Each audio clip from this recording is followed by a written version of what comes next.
Hey guys, this is David. Are we live? Yeah, we're live. Hey guys, this is David. Wanted to jump back in and do kind of a workflow part two, just to give you an idea of the tag situation within workflow as a breadcrumb.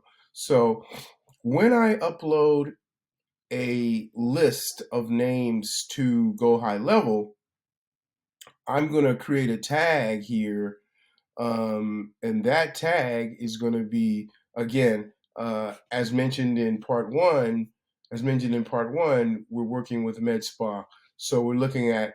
I've created tags on the CSV, and I'm going to upload that with the tags nutrition, anti-aging medicine, functional medicine, anti-aging medicine, and vets. And this is the origination of the tag. Now, where that tag is uploaded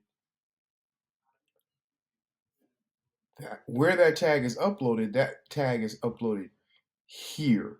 Okay, so let me move this out of the way.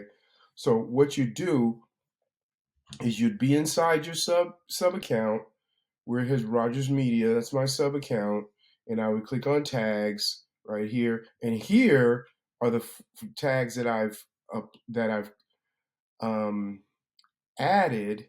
And when you add a new tag, say I want to add another tag, I would click right here in this blue box, and I would add a new tag. So having shown you that, you can now understand when within the workflow, when we click on tags, that's the reason why a workflow trigger, we see our tags here. And these tags would not populate this area unless they were originally created back at the menu tag where I showed you. A lot of people think they can come right here and add new tag, but it will not work because you have to add a tag from here by creating a new tag, okay? And then these are your tags. You want to get rid of a tag, you'd have to do that from this area right here, okay? So let's go back to the workflow, because what I want to show you is how we create a branch. So we've created a branch here by condition. So if I wanted to remove a condition, and again, like in the first one, this is a tree, a branch of a response with a reply.